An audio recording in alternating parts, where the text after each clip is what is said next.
이런 서울이 이제 한양의 수도로서 각광을 받다가 그 뒤에 이제 일제강점기에는 어떤 신문물이 들어온 통로였어요. 신문물이 들어온다는 것. 신문물이 들어온다는 구문물은 있잖아요. 없어지기 마련입니다. 그래서 일제강점기 때는 궁궐도 전부 파괴되고, 그래서 뭐 상업을 진흥시키는 이러한 일들을 하기 위해 가지고 궁궐에 저는 산업진흥 어떤 박람회까지 할 정도였으니까, 그래서 지금의 경운궁, 덕수궁이 전부 다 훼손이 돼 버렸어요. 훼손이 되고 경복궁도 하나 하다못해 경복궁의 정문인 광화문에 지금의 그 동쪽에 있는 건축문 옆으로 있잖아요. 이전도 시켜놓고 전부 이렇게 파괴를 다 시키고, 이렇게 하나의 500년 도읍지 자체가 원형이 전부 파괴되는 과정이 일제강점기 36년입니다. 그 다음에는 그래도 살리려고 노력했는데 그 뒤에 오는 때 개발 독재, 소위에서 개발이냐 어떤 문화의 전성을 개성을 하느냐 이런 거에 있어서 좀 새마을 사업, 그 다음에 개발 성장, 주도적인 어떤 경제정책에 의해서 많은 문화유산들이 어떤 아무런 고정과 그 다음에 그를 개성 발전시키기 위한 어떤 노력 없이 그냥 무차별하게 했잖아요. 어떤 훼손돼 버렸습니다. 그러나 요새는 서울에서도 그렇죠.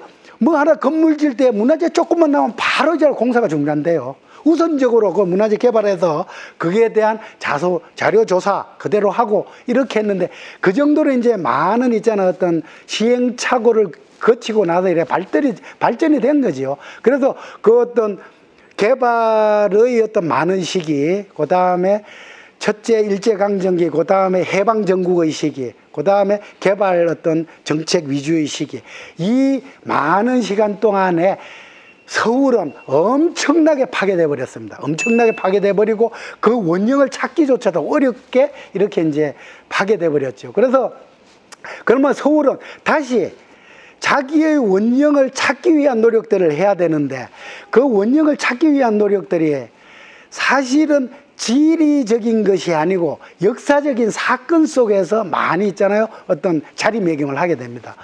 서울이라는 것은 역사의 변환기에서 항상 중심이었습니다. 그래서 처음으로 이제 일제강점기가 되고 나니까 그때 사실은 처음에 많이 나온 것은 밀란이에요. 밀란.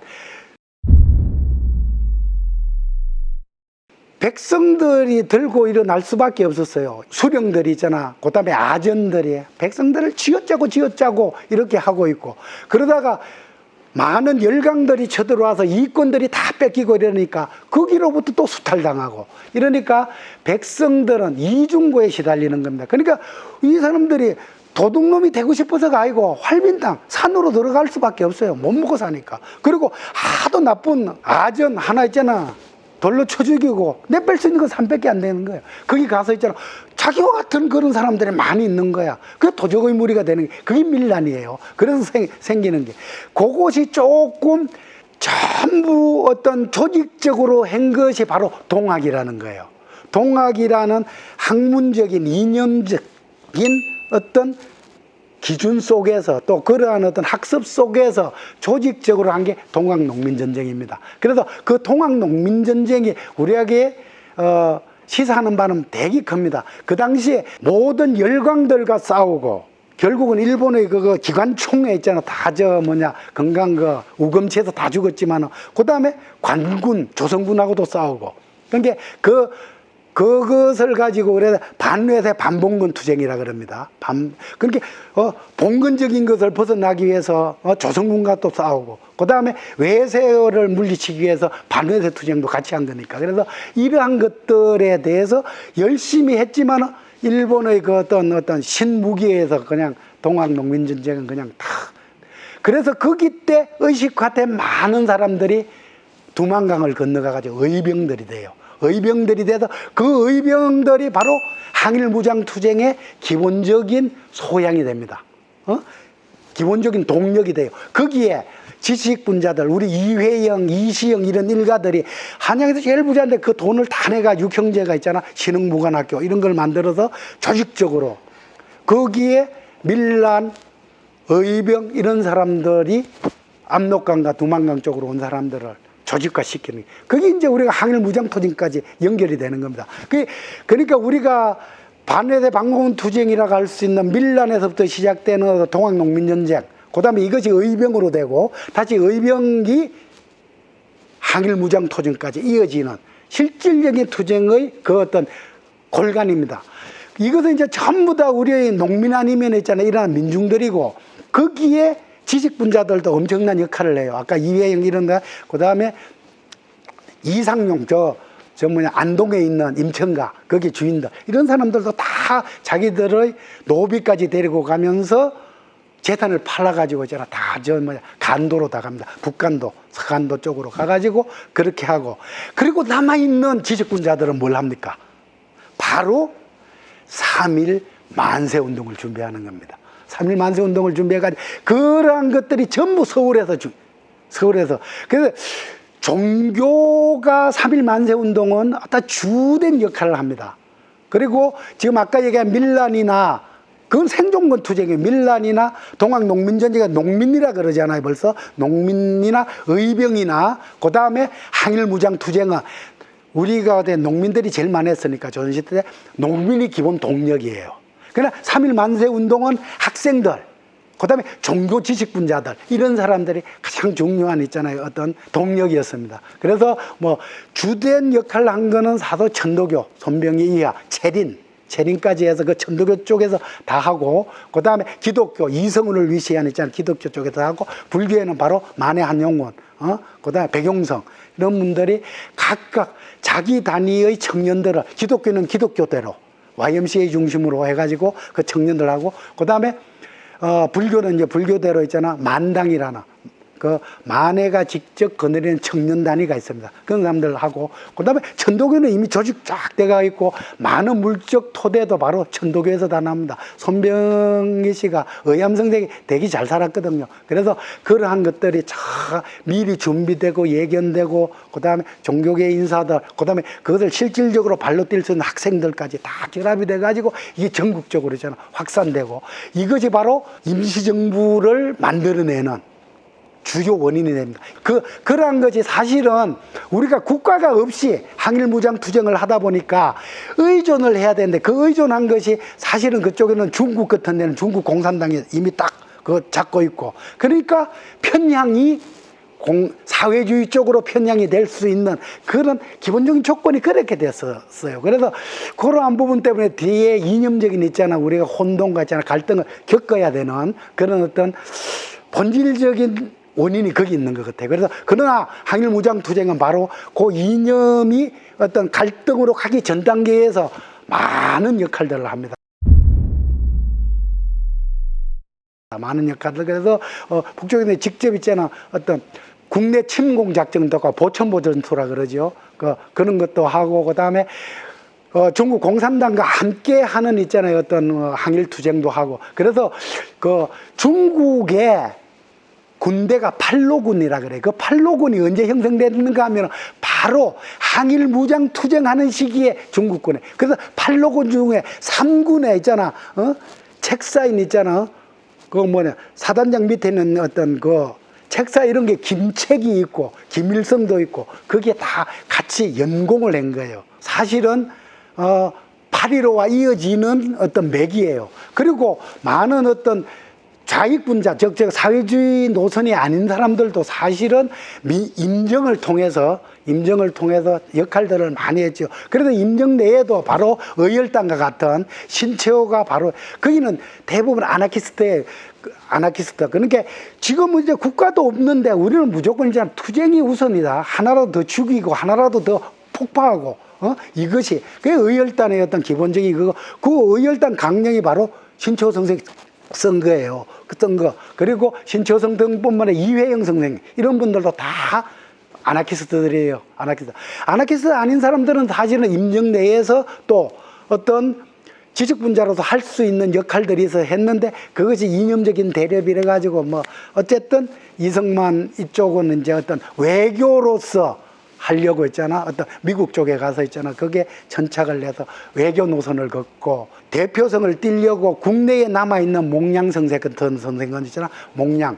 바로 몽양 선생, 여기 가까운 현대 개동빌딩 그 옆에요. 목량성지지. 그리고 이런 목량의 어떤 뭐냐 그것이 양평이잖아요. 그래서 양평에 가면 지금 목량 기념관에 새로 잘 만들어져가 있죠. 그 목량은 건준이라 그래고 내부적으로 있잖아. 여기서 준비를 합니다. 내부적으로 준비하고 외교적으로 뭐 이성만 해가지고 하고, 그다음 임정 나름대로 하고, 의열단은 의열단대로 국내 침공, 폭파, 암살 이러한 어떤 다양한 형태로 어떤 항일의 어떤 전선은 다양하게 이제 가는데, 문제는 이제 이것이 그러한 것이 8월 15일 광복을 우리 힘으로 맞이한 게 아니에요. 우리 힘으로. 모든, 그러니까 서울에 폭파의 대상도 의열단이 서울에, 그 당시 경성이라 그러지요. 경성에. 왜? 조선 총독부가 바로 여기에 경복궁을 일부분 흔들고 만든 것이 조선 총독부예요. 옛날 중앙청 건물이라는 것. 그러니까 그것도 파괴해야 되고, 모든 식산은행, 조선을 수탈하게 해서 만든 것이, 그거에 식산은행이 지금은 한국은행이에요. 다 그런 식으로 개성 발전을 시켜놓은 거예요, 사실은. 그래서 그러한 것들이 서울에 있어서 서울이 역사 왜곡의 현장이자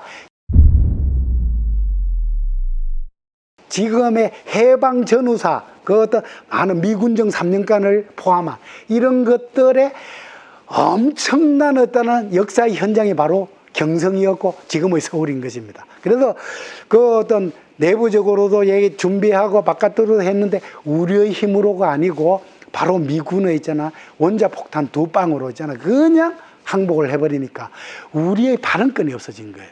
발언권이. 그래서 미군정 3년 동안 엄청난 왜곡된 것들이 나오고, 그 이후로 나온 게 4.3 제주도 부분도 나오고, 여러 가지의 역사가 왜곡이 이념적인 덧칠이 거기서부터 된 거예요. 우리가 그래서 주체적으로 우리 힘으로 우리 것을 만들어내고 이룩하지 않으면은 과거에 종속된 그와 마찬가지의 종속적인 삶은 영원히 가는 거예요. 어쨌든 광복과 독립이라는 것은 사실은 우리를 지배했던 일본과의 관계입니다. 그리고 지금도 뭐 배상 청구라든지, 그 다음에 우리 할머니들 문제라든지, 이러한 부분, 그 다음에 징용의 문제라든지, 그 강제노역이지요. 이러한 부분들에 있어서 해결이 안 되고 있어요, 사실은. 이것은 뭔가 하면 지금 코로나19 때문에도 그렇지만은 우선 이거는 정치 외교적으로 풀 문제가 아니에요. 문화적으로, 문화예술적으로 먼저 있잖아, 접근을 해야 돼요. 문화적으로. 모든 것이 서양의 어떤 제국주의가 동양을 침탈할 때 두 가지를 앞세웁니다. 첫째는 종교, 그 기독교는 종교를 앞세우고, 그 다음에 문화를 앞세워요. 너들 문화는 저급하고, 너들 문화는 그래. 그 서양에 있잖아, 좋은 문화들, 이걸 배워. 근데 종교, 너들은 미신이야. 이런 고급 종교를 해. 이 두 개로 침투를 하거든요.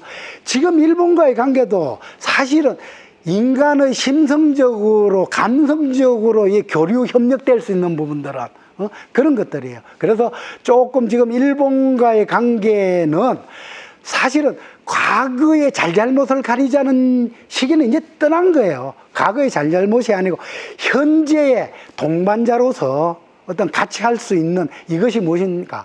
요번에 G7 가서 보세요. 가장 가까운 나라가 가장 멀리 떨어지고, 조금 한국의 지도자를 이렇게 세우면 일본에서는 일본의 지도자를 좀 내세우면 우리는 어떻고, 이게 완전 제로섬 게임이에요. 이것이 아니고 함께 이쪽 동아시아, 동북아시아에는 중국, 일본, 한국 아닙니까? 이 세 나라가 과거에도 그랬듯이, 과거에도 있잖아, 쟁패하듯이 일본과, 우리는 사실은 늘 가운데 끼어서 손해만 봤어요. 그러나 이제는 우리가 어느 정도 국력을 있잖아, 세계적인 수준으로 올렸기 때문에 세 나라가 그래도 좀 과거에 얽힌 인연들을 소중하게 해서 중국이 가지고 있는 많은 중요한 자원들, 일본이 가지고 있는 많은 자원들, 그 다음 우리가 가지고 있는 많은 자원들, 그 중에서 일본이 가진 자원들은 이제 세잔하게 있잖아, 고갈되고 있어요. 사실은 중국은 계속 크고 있고, 우리는 이제 새로운 어떤 도약기로 기술, 뭐 자원이 없으니까 기술은 계속 발달되고 앞서 나갈 수밖에 없어요. 그래서 이러한 것들이 어떻게든 함께 나아갈 수 있는 방안들을 만들어 나가야지 이제 되리라고 봅니다. 지금이라도 늦지 않았으니까 좀 새로운 시대의 동반자로서의 어떤 그 파트너십 이런 것들을 마련하는 게 되게 중요하다. 그런 점에 있어서 바로 좀 인문학적이고 그 다음에 문화예술적이고 이런 경제, 정치, 외교 이런 부분보다는 조금 더 국민적인 감성이 교류, 협력될 수 있는 이런 방안에 있어서 좀 지혜를 모아서 작은 걸음을 크게, 한 걸음을 10사람이 가야지 한 사람이 10걸음 가는 거 그거는 별로 중요하죠. 그래서 이제 어깨동무해서 함께 갈 수 있는 그것이 중국, 일본, 한국이 함께 갈 수 있으면 동아시아에 있어서 평화도 오고 또 동아시아에 있어서 유럽과 미국을 능가할 수 있는 새로운 하나의 블록을 마련할 수 있다고 이렇게 생각합니다. 그렇기 때문에 이번 강복절은 과거에 대해서 힐난하고 과거의 잘잘못을 따지는 것이 아니라 새롭게 형성된 국제 질서에 동아시아 3국이 함께 윈윈할 수 있는 그러한 것들을 그래서 가장 피해자는 우리 대한민국이니까 우리가 좀 제안해서 같이 할 수 있는 그러한 방안을 마련하는 그런 계기로 삼았으면 좋겠습니다.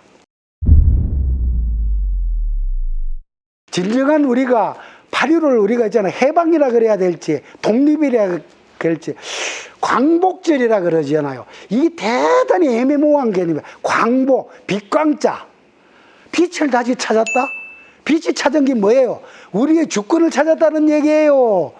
아니면 우리 그 광복절이라는 이 이름부터 나는 바꿔야 된다 그래요. 그것이 정체성이에요. 정체성. 그러니까 우리가 우리의 힘으로 정치한 독립과 해방이 아니기 때문에 어중중할 수밖에 없고 그거 연장선상에서 우리의 지금 모든 국가체제와 뭐 이런 것들이 많이 규정지어지는 부분이 있다. 이렇기 때문에 지금 다시 있잖아요. 어떤 8.15를 말해가지고 저 광복절 여러분들도 아마 저와 같은 이런 어떤 고민을 해봤으면 이제 광복절이 뭐가 빛을 새롭게 찾았다? 좀 그렇죠. 독립일도 아니야. 근데 뭐 해방기념도 아니고 그래서 이러한 부분에 대해서 우리가 문제의식을 좀 가지고 이러한 연장선상에서 이 해방이라는 것이 즉 독립이라는 것이 우리는 광복에 머무르면 안 돼요. 빛이라는 거 그냥 가져다 주는 거예요. 날이 새면은 있잖아 밝아지는 거예요. 우리 독립이라는 거는 내 스스로 선다는 거 아닙니까? 홀로 독자의 설립자예요. 독립. 독립이 돼야지 광복이 돼서는 안 되는 거예요. 광복은 해가 뜨면 밝아지는 거예요. 그래서 좀 더 주체적으로 우리가 좀 후세에 물려줄 수 있는 이러한 것들을 해내는 그러한 것이 돼야 되고 그러기 위해서는 지금 사실은 그러잖아요. 모든 정치, 경제, 문화, 교육 전부 수도권 이제 서울이라 그러면 안 돼요. 수도권으로 다 집중돼가 있잖아요. 참 이 말이 안 되잖아요. 왜 이렇게 됐는지에 대해서는 우리가 요번 있잖아 8월 15일을 맞아서 정말 한번 고민을 해봐야 돼요. 그리고 지금 2030이라고는 이런 어떤 젊은 사람 앞으로 이 나라의 주인이 돼야 될 사람들이 전부 다 이기적이다, 지 생각만 한다 이래지. 그럴 수밖에 없었던 조건들을 우리가 만들지 않았나. 이러한 우리의 어떤 반성도 해보고 성찰도 해보고 정치, 경제, 사회, 교육, 재반 분야에 대해서 한 번 더 성찰하는 기회 이거를 갖고 그 다음에 두 번째는 그러한 것들이 소통이 될 수 있게끔 해야 됩니다. 그래서 제가 이 어떤 이야기한 서울길이라는 책 속에 담겨 있는 것은 과거만 있는 것이 아니고 여기 지향하는 미래에 대한 것이 있어요. 미래에 대한 것은 현재의 우리가 하느냐에 따라서 미래는 어떻게 결정지어 주느냐가 아주 중요합니다. 그런 점에 있어서 이제 이야기가 있는 서울길은 바로 우리의 미래가 있는 서울일 수 있습니다. 그 길을 우리가 어떤 길을 가느냐 그리고 거기 있는 그 길을 가면서 우리가 어떤 미래를 구상하느냐 그리고 또 그 길을 가면서 현재에 있는 우리의 구성원과 어떻게 소통하고 어떻게 함께 미래를 구상하느냐. 어쨌든 광복과 관계되는 여러 가지 책들이 요새 많이 나옵니다. 많이 나오고 또 그 비밀이 해제돼 가지고 흥미 위주의 많은 얘기들도 그 책들도 많이 나요. 그런 것도 대단히 중요합니다. 과거에 우리의 족쇄를 채웠던 중요한 있잖아 어떤 그런 문건들이니까. 그러나 지금은 이제 과거를 볼 시간이 없어요. 현재 우리가 빨리 어떻게든 어떤 소통의 구조를 만들고 세대 간에 계층 간에 이러한 것들이 현재 서울길이라고 얘기하지만 서울 중심에 이거를 혁파해야 돼요. 서울 중심을. 그래서 서울 중심 혁파한다고 됩니까? 농촌 귀촌한다고 돼요.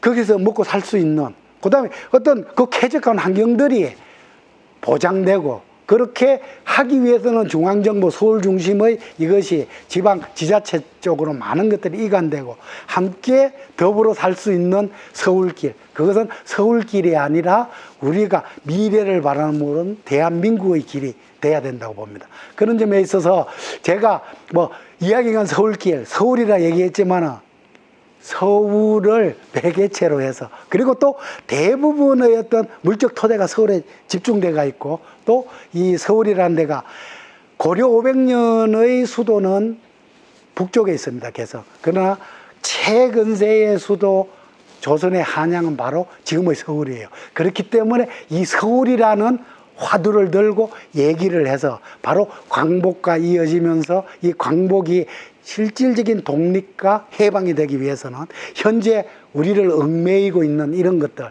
서울이 비대해지는 것도 사실은 현재 우리를 얽매이고 있는 거예요. 이러한 것들을 어떻게 하나하나 진짜 해방해서 독립할 수 있는지 이러한 것들을 우리가 고민하는, 그래서 새로운 돌파구를 찾아가는 이러한 계기가 오늘 이 제가 여러분들에게 말씀드리는 이것으로 좀 한번 고민하는 그런 어떤 계기를 마련해 줬으면 참 좋겠습니다. 네, 오늘은 여기까지 하겠습니다.